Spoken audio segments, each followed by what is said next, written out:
Frères et sœurs, je suis très heureux de vous retrouver pour un troisième enseignement, une troisième sous-partie d'une étude sur les visions de Daniel, du chapitre 7 jusqu'au chapitre 12, 4 visions. Et la première de ces visions porte sur les empires des nations, chapitre 7, où nous avons parlé des 4 grands animaux mystiques que Daniel voit en vision dans un songe et qui nous rappelle aussi un songe qu'il avait interprété, expliqué bien des années plus tôt au roi Nebuchadnezzar et qui, lui, avait rapport avec une statue de métal. Nous voilà donc dans cette troisième partie de cette étude sur cette première vision de Daniel. Dans la première, nous avons parlé de la statue et des 4 animaux, nous avons posé les bases. Dans la deuxième vidéo, nous avons parlé des 3 premiers royaumes, le lion ailé, l'ours se tenant sur un côté et le léopard à 4 têtes. Et nous avons fait beaucoup d'histoires qui étaient nécessaires afin notamment de comprendre les événements à venir. Et dans cette troisième vidéo, je vais traiter essentiellement du 4e royaume. Je parlerai du 5e, mais l'essentiel c'est sur le 4e royaume, annoncé dans le songe de la statue et des animaux. Et il est différent. C'est le mot qui est employé par Daniel. Il est différent des autres. Il est appelé la bête unique, la bête terrible. C'est un royaume puissant, destructeur, différent des autres. Mais c'est aussi un royaume divisé. Enfin, c'est un royaume qui doit ressurgir dans les temps de la fin, sous une forme amoindrie, mais tout aussi violente et destructrice. Pour parler de ce 4e royaume, que Daniel appelle donc la bête terrible, je veux commencer par ce premier point. Si Daniel identifie et nomme les 3 premiers royaumes, la tête, le lion, c'est Babylone, la poitrine avec les bras, l'ours sur le côté, c'est l'empire médo-perse, le ventre et les cuisses, le léopard à 4 têtes, c'est le royaume d'Alexandre le Grand et de ses successeurs, le royaume grec, l'empire grec. Bien, quand on en vient à ce 4e royaume, cette bête terrible, Daniel n'en dévoile pas l'identité. Il ne la nomme pas.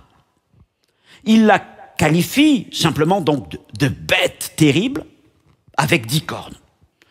Daniel chapitre 7, versets 19 et 20. Ensuite, je désirais savoir la vérité sur le 4e animal, qui était différent de tous les autres, extrêmement terrible, qui avait des dents de fer, des ongles d'airain, qui mangeait, brisait, foulait aux pieds ce qu'il restait sur les 10 cornes qu'il avait à la tête.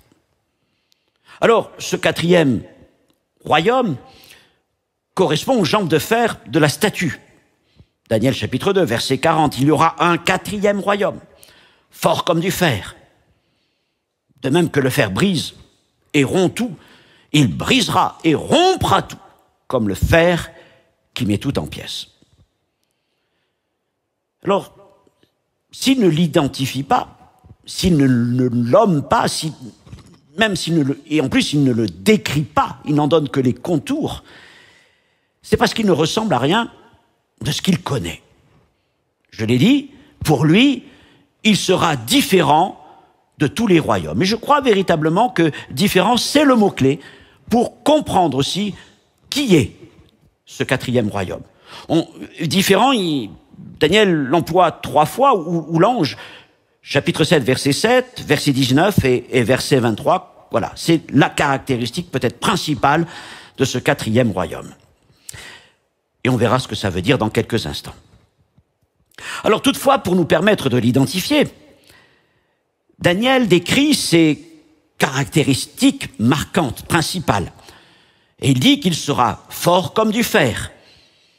La bête sera terrible, épouvantable, extraordinairement forte, aura des dents de fer. Il brisera et rompra tout, comme le fer qui met tout en pièces, etc. Alors depuis très longtemps, c'est vrai, beaucoup de commentateurs voient dans ce quatrième royaume l'Empire romain. En effet, ne dit-on pas que la force de Rome était dans le fer de ses légions, à qui rien ne résistait ou presque? Rome, en effet, ne fut-il pas le grand empire qui fit la conquête, notamment de la Judée, en 63 avant Jésus-Christ, par le général Pompée? Rome n'était-il pas l'empire qui régnait sur Jérusalem à l'époque de Jésus? Rome n'était-il pas aussi cet empire appuyé sur deux jambes à partir de l'an 395? D'un côté, l'empire d'Occident, dont la capitale est Rome, jusqu'à sa chute en 476, 476. Et puis l'empire d'Orient, dont la capitale est Constantinople, Byzance, jusqu'à sa chute en 1453. Alors aussi populaire soit cette hypothèse romaine, concernant la quatrième bête, elle n'est pas exempte de critiques. Tout d'abord, le risque d'une vision occidentale. Le recours traditionnel à Rome peut être le résultat d'une sorte de tropisme occidental. Les commentateurs souvent occidentaux, européens et américains maintenant, pourraient projeter leur vision du monde occidental sur les prophéties. Et nous devons faire attention à cela. Une autre critique. Rome n'a jamais eu de réelle influence et de contrôle sur la Mésopotamie. Alors Rome prit le contrôle de Juda et de Jérusalem en 63, je l'ai dit, avant Jésus-Christ, jusqu'en 614 après Jésus-Christ, lorsque la ville de Jérusalem fut conquise par les Perses sassanides. Oui, mais le songe de la statue est révélé à Babylone, à un roi babylonien, et il concerne les royaumes qui lui succéderont et régneront notamment sur Babylone, la ville opposée à Jérusalem. Je vous l'ai dit tout au début de la première vidéo, le livre de Daniel, en tout cas la partie des visions, nous parle de ces deux camps qui s'affrontent. D'un côté, le camp des nations avec pour capitale Babylone, et de l'autre, le camp du peuple juif avec pour capitale Jérusalem. Et comme toutes les autres bêtes, animaux, parties du corps de la statue qui l'ont précédé, il faut que le quatrième royaume, quel qu'il soit, ait un rapport particulier avec Babylone. Or, les Romains ne firent jamais la conquête des régions au-delà de l'Euphrate, et jamais de Babylone. Si, sauf pour une courte période de quelques mois, en 116 après Jésus-Christ, sous l'empereur Trajan, avant qu'il ne quitte précipitamment la ville, étant tombé gravement malade. Il en mourra d'ailleurs sur le chemin du retour. Il voudrait que nous puissions comparer des cartes. La première de ces cartes, c'est celle de l'Empire romain, dans les formes que nous connaissons. Et nous voyons que l'Empire romain est un royaume méditerranéen qui va s'étendre, certes, dans les provinces du nord de la Gaule, puis sur les îles anglaises, mais on va dire que c'est un empire côtier. Et nous voyons que Babylone ne fait pas partie de l'Empire romain. Babylone est marquée par ce cercle noir. Et je voudrais maintenant que l'on repasse les cartes que nous avons vues dans les premières vidéos. La première, c'est l'Empire babylonien. La seconde, c'est l'Empire des Perses. La troisième, l'Empire des Grecs. Et là, c'est très différent.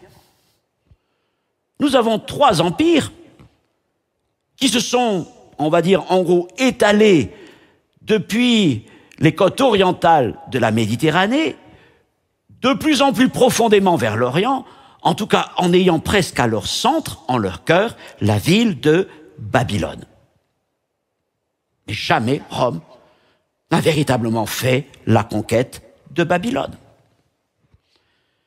Et contrairement aux trois premiers, jamais Rome n'a fait la conquête des empires précédents.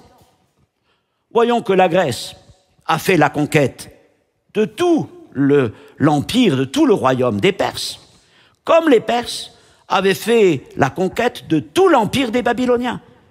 Mais Rome, on a calculé que Rome n'a conquis simplement qu'un cinquième, 20% des terres de l'empire perse, sans jamais mettre la main sur leurs deux capitales qui s'appellent Ecbatane et Persépolis. Et puis, contrairement aux trois premières parties de la statue, la tête, la poitrine, le ventre et les cuisses, Rome ne découle pas de la partie qui l'a précédée. Or, ne devrait-il pas y avoir une forme de continuité entre les deux cuisses sorties du ventre et les deux jambes? Je dirais que par rapport à cette statue qui se dresse là à Babylone, Rome est comme une pièce rapportée qui a du mal à s'insérer dans le songe. Alors, ensuite, Daniel, nous l'avons lu, parle d'un royaume au sujet de cette bête terrible, d'un royaume qui dévore, qui brise, qui rompt et qui foule. Alors oui, les conquêtes romaines étaient sanglantes quand ils rencontraient de l'opposition.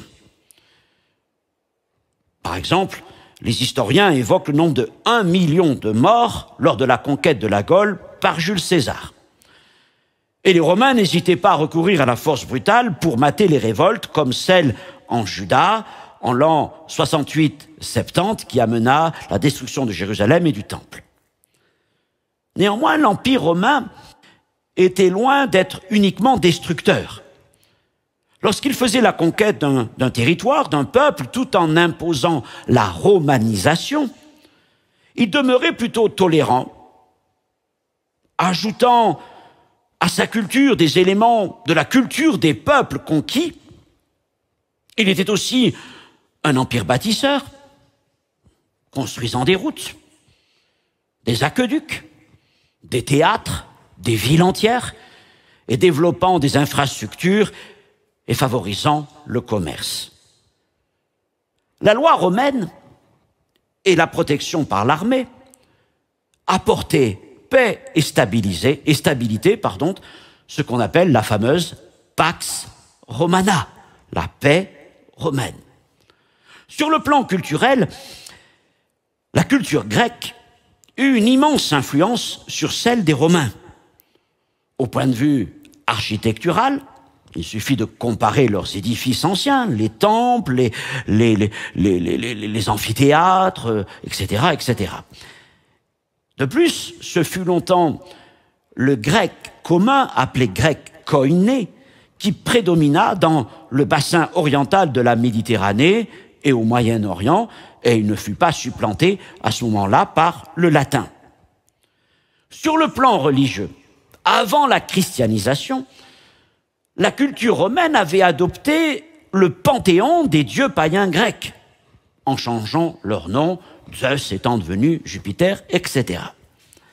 Donc il est difficile de dire que cet empire dévora, brisa et foula les peuples d'une manière, en tout cas plus brutale que ses prédécesseurs. Maintenant, je l'ai dit tout à l'heure, peut-être la caractéristique la plus marquante de ce quatrième royaume, de cette bête terrible, c'est qu'il est différent. Différent. Et alors je pose cette question.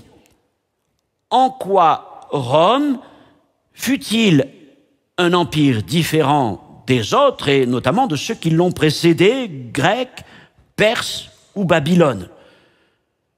En fait, comme les autres, il était un régime despotique et impérial. Alors je dirais que tout en reconnaissant l'importance de Rome, l'hypothèse romaine n'est pas exempte de critique. Pour autant, l'histoire nous permet-elle d'identifier un autre candidat en accord avec les Écritures bibliques. Eh bien, sans rejeter définitivement l'hypothèse romaine, une autre est mise en avant depuis quelques décennies. Alors avant de voir ce qu'est cette autre hypothèse, arrêtons-nous encore sur les enseignements de Daniel. Quelques précisions. Le songe de la statue donne 3 éléments intéressants pour affiner notre recherche et pour essayer d'identifier qui est cette bête terrible. Premièrement, un élément de continuité. Chaque royaume prend la place du précédent, je dirais même découle du précédent comme les parties successives du corps. La poitrine de la tête, le ventre de la poitrine, les jambes, des cuisses, les pieds, des jambes, etc. C'est un premier point. Donc cette bête terrible doit découler de l'empire qui l'a précédé, et notamment du ventre et des cuisses. Il est dit aussi, parler en tout cas d'un royaume moindre ou inférieur. Chapitre 2, verset 39, Daniel dit à Nebuchadnezzar, après toi, il s'élèvera un autre royaume, moindre que le tien. Puis un troisième royaume qui sera d'airain et qui dominera sur toute la terre. Alors, j'ai souligné là 2 mots, moindre et terre. Ce verset fait partie de la section araméenne. Il a donc été écrit en araméen. Les mots sont araméens, mais ils sont très proches de l'hébreu. Mais ce qu'il faut savoir, c'est que moindre et terre, c'est en fait le même mot. Le même mot en araméen, ara, A-R-A. Moindre ou inférieur, ara, c'est aussi le mot terre. Or, ce mot ara est utilisé 21 fois, notamment dans le prophète Daniel, et sur ces 21 fois, 20 fois, il est traduit par terre. Et une seule fois, il est traduit par inférieur. Donc, le sens le plus commun de ara, c'est terre. Et il semble que les traducteurs, à travers les siècles, il faut le reconnaître, il y a donc quand même une tradition forte, aient traduit ara par inférieur, ce qui est une possibilité, pour évoquer la valeur décroissante des métaux, or, argent, airain, fer, argile, ou en référence à la position dans le corps de l'empire suivant, poitrine au-dessous de la tête, ventre au-dessous de la poitrine, etc., etc. Et posons-nous cette question. En quoi peut-on dire que l'empire médo-perse, l'empire des Perses, fut-il inférieur à l'empire babylonien? Si l'on regarde la carte, nous découvrons que cet empire fut bien plus vaste. Et en plus, il dura bien plus longtemps que l'empire babylonien. L'empire babylonien a duré quoi? Une 60aine d'années, même pas. Tandis que l'empire des Perses va durer presque 230, 240 ans. Donc, il est beaucoup plus long. Aussi, devant ces choses, certains traducteurs proposent-ils de garder le sens commun du mot ara, c'est-à-dire terre. Et voilà la proposition qu'ils font de traduction du verset 39 du chapitre 2. Ils disent, un autre royaume s'élèvera après toi du milieu de ta terre. Ara devient terre, du milieu de ta terre, et un troisième royaume d'airain qui dominera sur toute la terre, Ara encore. Dans cette proposition de traduction, l'idée est que le prochain royaume contiendrait Babylone, encore une fois Babylone, à l'intérieur de ses frontières. Il s'est élevé du milieu de toi. Et dans les Écritures, au chapitre 5 de Daniel, l'empire médo-perse est cité pour la première fois au moment de la conquête de la ville de Babylone.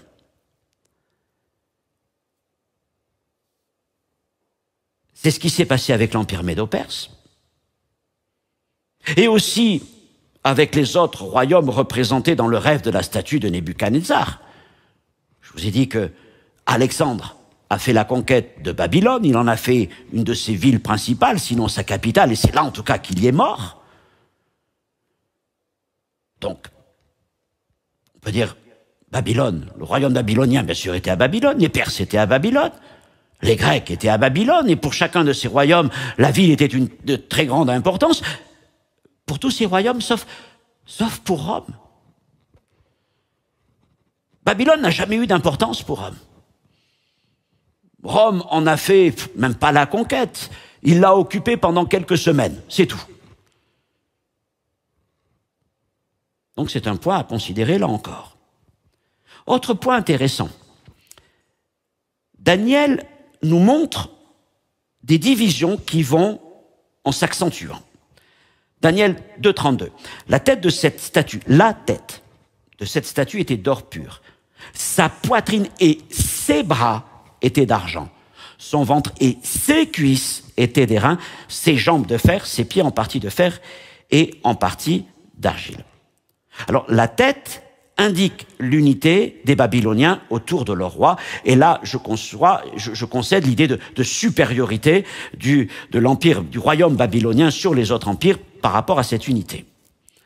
Maintenant, la poitrine et les bras nous parlent de l'unité en deux parties du royaume médo-perse. Il y a deux parties, mais il y a quand même une unité centrale. Le corps, c'est la poitrine. Puis vient le ventre et les cuisses. Alors le ventre, nous l'avons vu, c'est l'unité initiale de l'Empire grec, sous Alexandre, avant sa division au niveau des cuisses, entre deux parties principales, le royaume du Nord, les Séleucides, et le royaume du Sud, en Égypte, les Ptolémaïdes. Puis ensuite les deux jambes. Et là, nous découvrons quoi? Eh bien que le quatrième empire, la bête terrible, est divisé dès le commencement. Il n'y a aucun moment où il y a une unité. Il y a deux lignes parallèles qui perdurent pour aboutir aux pieds. Et des pieds aux orteils. Et dans cette dernière partie de la statue, il n'y a plus d'unité du tout dans ce royaume, mais une confédération de 10 rois, les 10 orteils. Alors on dit que les jambes correspondent donc aux deux parties de l'Empire romain. C'est ce qu'on lit souvent, ce qu'on entend la plupart du temps. La partie occidentale autour de Rome et la partie orientale autour de Constantinople, Byzance. Mais regardez, Rome ne fut un empire divisé que durant très peu d'années par rapport à toute son histoire. La séparation en deux empires n'intervient qu'en 395 après Jésus-Christ, 395 après Jésus-Christ. On est bien des années après Jésus, donc 4 siècles. Et elle ne va durer que jusqu'en 476, 476, date de la chute de l'Empire d'Occident et de la prise de Rome par les barbares. Quant à l'Empire d'Orient de Byzance, il débute donc en 395 et il va perdurer jusqu'en 1453 au moment de sa conquête par les Turcs. Alors, donc, on a deux jambes, mais elles sont un peu particulières, ces jambes, parce que pendant longtemps, il y a eu une unité, mais c'est de l'Empire romain, mais ce n'est pas du tout ce que Daniel nous dit. Il nous dit, dès le début, il y a une séparation. Et puis, cette division a duré quoi? 75 années en gros, 80 ans tout au plus. Et puis ensuite, il y a une des jambes qui disparaît, il n'en resterait qu'une. Vous voyez qu'on est quand même assez loin, avec l'Empire romain, de l'image de ces deux jambes séparées depuis le début et continuant jusqu'au bout. Alors, ça m'amène à vous proposer, ou en tout cas à considérer une proposition. Quelle pourrait être cette bête terrible, ce quatrième empire, remplissant les conditions annoncées par Daniel? Je les rappelle, un royaume fort comme du fer, un royaume qui brisera et rompra tout, un royaume différent des autres royaumes, mais aussi un royaume avec des éléments de continuité géographique par rapport au précédent, et un royaume aussi avec une profonde division depuis son origine et tout au long de son histoire, les jambes et les pieds. Je refais un peu d'histoire. Après les Grecs, la Mésopotamie a été conquise par deux peuples de culture perse. Tout d'abord les Parthes, une tribu médo-perse du nord de l'Iran actuel qui contrôlèrent une grande partie du Moyen-Orient pendant environ 500 ans, de l'an 250 avant Jésus-Christ jusqu'à l'an 224 après Jésus-Christ. Donc les Perses vivaient, en gros, ont vécu aussi à la même époque que Jésus. Ils étaient contemporains de Jésus, pardon, en partie. Les Sassanides, après les Perses, les Sassanides, un autre peuple perse, qui contrôlèrent cette région de Mésopotamie, donc de Babylone, pendant 400 ans, de 224, lorsqu'ils vainquirent les Parthes, jusqu'à 651 après Jésus-Christ. Alors là, on avance dans le temps. Ces royaumes, d'origine perse, étaient aussi largement influencés par la culture grecque des empires précédents, avec lesquels ils ne montrent pas de grandes différences. Et en même temps, il faut le reconnaître, ces deux empires, les Parthes et les Sassanides, n'ont pas eu beaucoup d'impact sur Jérusalem, puisque les Parthes n'ont jamais fait la conquête de Jérusalem, et les Sassanides ont pris Jérusalem, fait la conquête de Jérusalem sur les Romains de Byzance en 614, et ils l'ont conservé pendant 15 ans, de 614 à 629.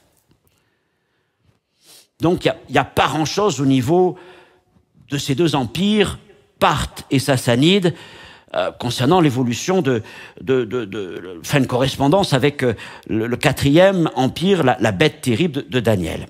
Mais tout change lorsqu'on considère les conquérants de l'empire sassanide.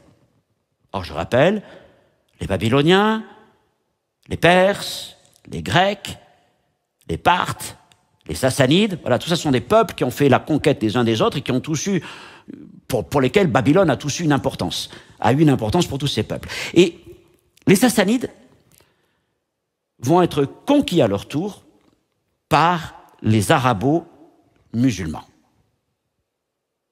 Après la mort de Mahomet en 632 après Jésus-Christ, les califes, ce qui veut dire les successeurs. Les successeurs, les califes, successeurs de Mahomet, se lancent dans de terribles conquêtes. Et en quelques dizaines d'années, ils prennent le pouvoir sur un territoire immense, comme la carte vous le montre. Et maintenant que vous avez l'habitude de ces cartes, vous constatez que cet empire islamique musulman, le califat, intègre en lui Babylone et aussi les trois premiers royaumes nommés par Daniel. Babylone, les Perses et les Grecs. Alors, quand on voit cette carte, on se dit, il y a quand même beaucoup plus de correspondance entre le califat islamique et les trois premiers royaumes qu'entre Rome et les trois premiers royaumes. Les conquêtes de ce royaume musulman islamique furent brutales. Et vraiment, il fut un royaume de fer. Il imposa son hégémonie sur une multitude de peuples, mais surtout, il fut un royaume différent. Pourquoi différent? Parce que les trois premiers, comme Rome d'ailleurs, étaient des royaumes despotiques, tyranniques, impériaux. Le califat l'est aussi.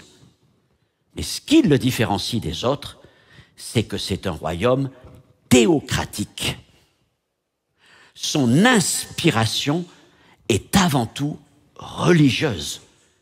Ce qu'on ne trouvait pas, dimension qu'on ne trouvait pas dans les 3 premiers royaumes, comme dans Rome. Mais qu'en est-il alors de la continuité? Géographiquement, nous avons vu, le califat a fait la conquête des 3 premiers royaumes et de Babylone en 637. Mais alors temporellement, on dirait il y a la fin de l'Empire grec, nous sommes aux alentours de l'an 300. Et puis, le califat, c'est l'an 630. Donc 300 avant Jésus-Christ, 600, 300 ou 150, hein, ça va durer un peu les Grecs, mais peu importe. 600 après Jésus-Christ, ça fait quand même presque 700, 800 ans d'écart entre les deux. Et au milieu, il y a Rome.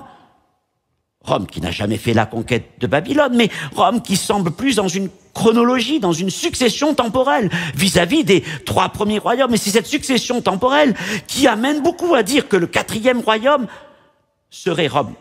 Maintenant, si Daniel, en tout cas la vision de la statue, nous parle d'une continuité géographique, que ce soit Daniel et aussi le Daniel 7 autour de Babylone, il n'est pas forcément question d'une continuité temporelle. Voyez ces 2 versets d'Acte 2, 39. D'Acte 2, de Daniel 2, 39, 40, excusez-moi. Je lis. « Après toi, il s'élèvera un autre royaume moindre que le tien, puis un 3e royaume qui sera d'airain et qui dominera sur toute la terre. » J'ai souligné « après toi ». Et ensuite, puis un 3e royaume. Il y a donc une continuité après toi. Et c'est vrai que les Mèdes ont fait la conquête directe de Babylone. Ils ont tué le dernier roi de Babylone, Belshazzar, et ils ont pris Babylone. Puis ensuite, les Grecs. Puis un 3e royaume. Et les Grecs ont fait la conquête du royaume perse, et le dernier roi, Darius III, a été défait par Alexandre le Grand. Donc, là, il y a une continuité temporelle. Après toi, puis. Et on passe au verset 40. Il y aura un 4e royaume fort comme du fer. Ok. Mais là, vous notez qu'il n'est ni question d'après toi, ni de puis. On peut même avoir l'impression qu'il y a comme une coupure. Il n'y a pas de mot de conjonction temporelle, de continuité, de continuation temporelle. Il y a comme une césure. Le 3e royaume dominera sur toute la terre, point. Il y aura un 4e royaume. Pas forcément dit qu'il doit être dans la continuité, mais il viendra. Il peut venir plus tard. Et c'est pour ça que faire référence au califat musulman comme étant le 4e empire, la bête terrible, ne pose pas de problème vis-à-vis des textes que nous donne le prophète Daniel.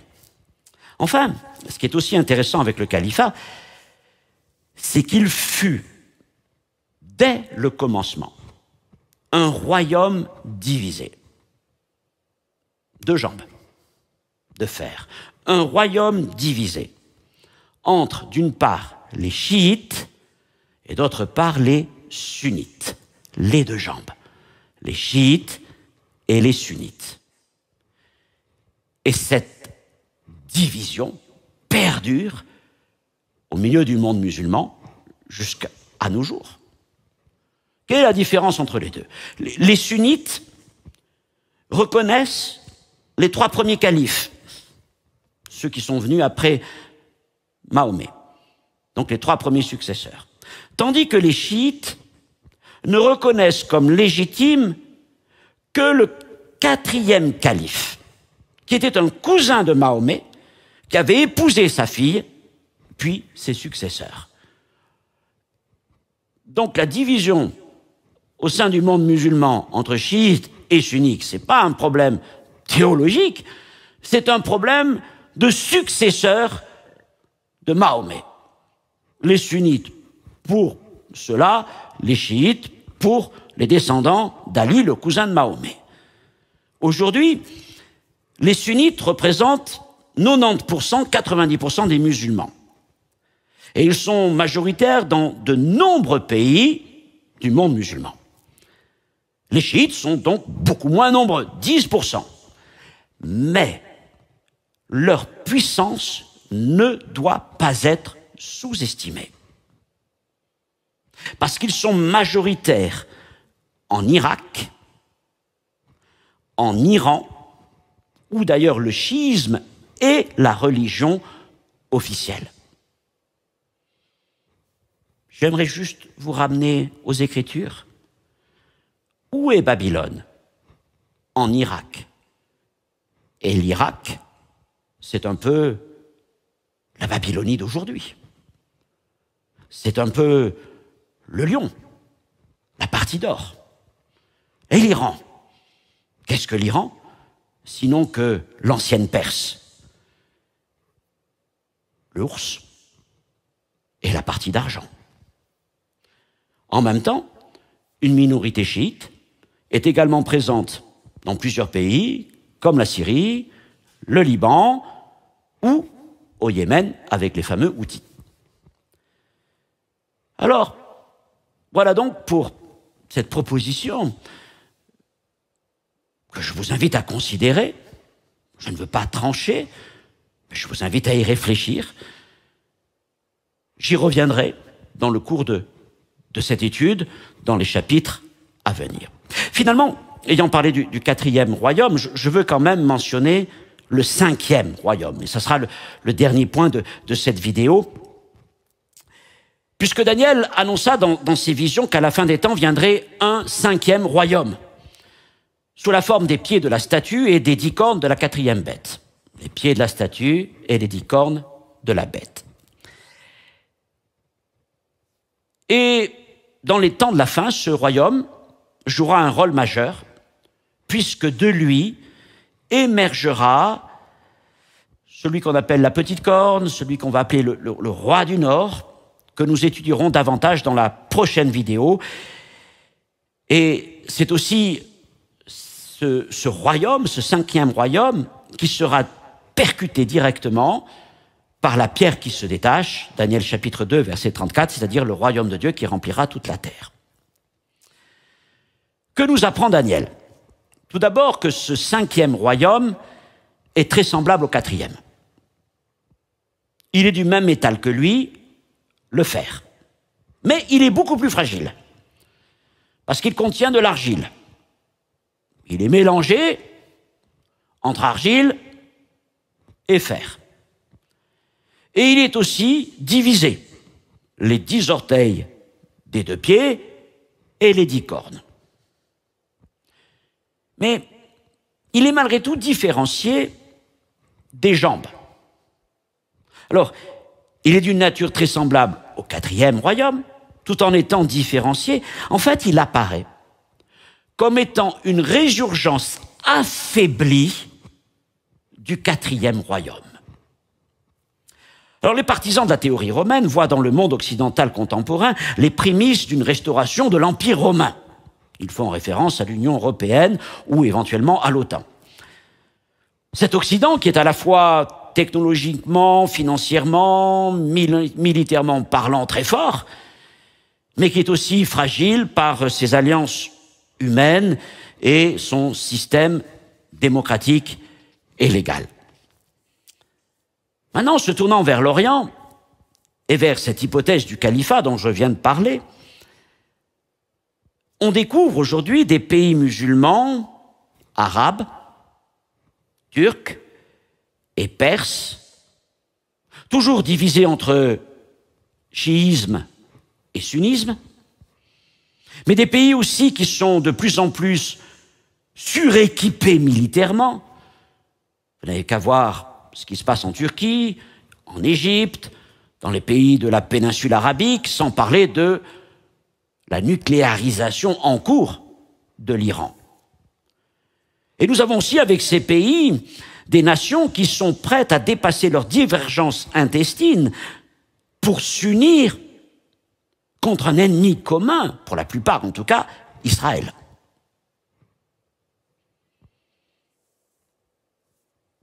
Toutefois,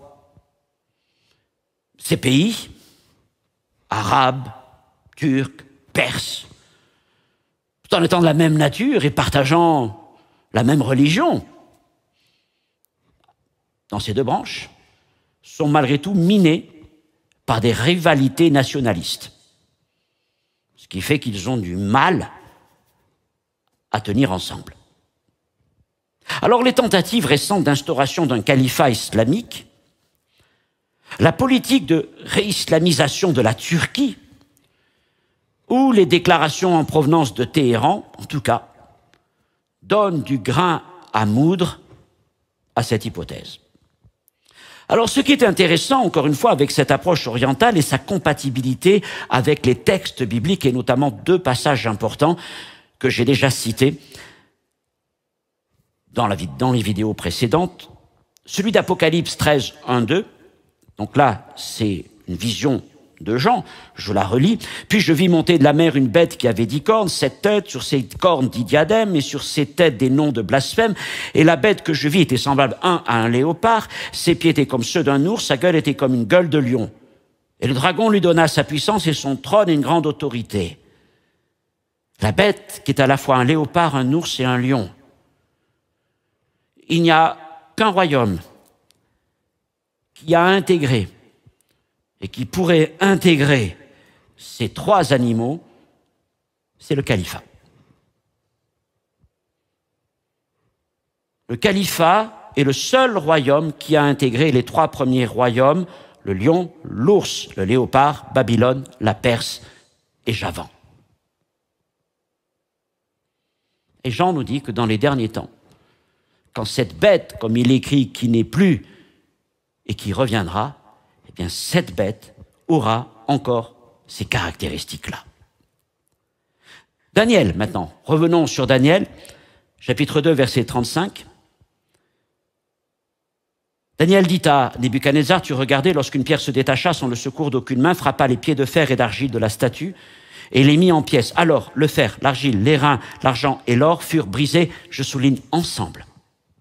Et devinrent comme la balle qui s'échappe du nerf en été, le vent les emporta, nulle trace n'en fut trouvée.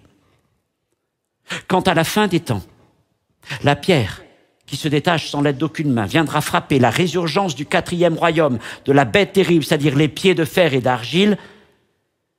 Eh bien, Daniel nous dit que seront présents dans les décombres de la statue les éléments des trois premiers royaumes.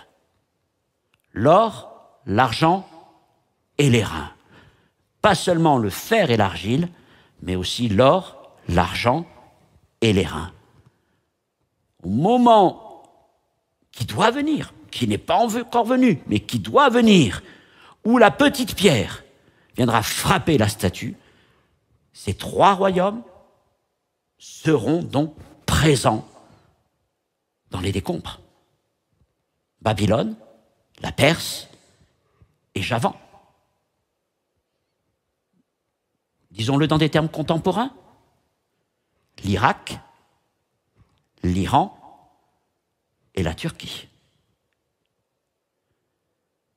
Quand la petite pierre va venir, elle va tuer l'animal qui va se disloquer dans chacune de ses composantes.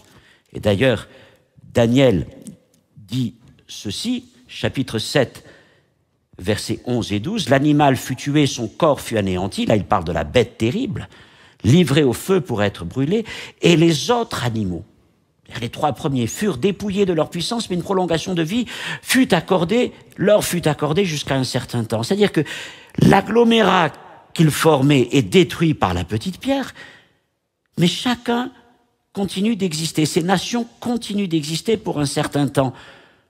La nation lion, la nation ours, la nation léopard. Babylone, Perse, Javan, Irak, Iran, Turquie. Seul un califat restauré intégrerait les trois premiers royaumes dans leur version contemporaine. Alors, est-ce à dire que Rome n'a aucun rôle dans les visions de Daniel et par prolongement dans les temps de la fin? Certes pas. Rome, dans l'histoire, et l'Occident, dans les temps à venir, a eu et aura un rôle à jouer. J'y reviendrai dans les prochaines vidéos. Quant à la pierre qui se détache, dans la vision de la statue, elle est elle-même un 6e royaume, humble au commencement, mais venant détruire toute la statue pour remplir toute la terre. C'est le royaume messianique, c'est le royaume de notre Dieu. Chapitre 2, versets 44-45, dans le temps de ces rois. Le Dieu des cieux suscitera un royaume qui ne sera jamais détruit, qui ne passera point sous la domination d'un autre peuple. Il brisera et anéantira tous ces royaumes-là, et lui-même subsistera éternellement. C'est ce qu'indique la pierre que tu as vue se détacher de la montagne sans le secours d'aucune main, et qui a brisé le fer, l'airain, l'argile, l'argent et l'or. Pour finir, je vous propose de regarder une dernière image qui, en quelque sorte, une récapitulation de tout ce que nous avons vu autour de cette statue de Daniel et de son équivalent avec les animaux, qui récapitule les différentes parties du corps, récapitule les différents royaumes, depuis les Babyloniens, les Perses, les Grecs. J'ai mis le royaume non identifié, Rome, le califat, à vous de réfléchir à cela. Puis ensuite, 5e, la résurgence du 4e royaume. Et enfin, 6e royaume, le royaume glorieux de notre Seigneur. Voilà, nous arrivons au bout de cette étude en 3 sous-parties de la première vision de Daniel, celle du chapitre 7, que j'ai intitulé donc « Les empires des nations ». Et si cela vous a intéressé, je vous donne rendez-vous pour étudier d'ici quelques jours la seconde vision de Daniel, celle du chapitre 8, intitulée « La vision du bélier et du bouc ». Et nous mettrons un accent particulier sur cet individu que Daniel appelle la petite corne. Que Dieu vous bénisse. Merci pour votre attention. À bientôt.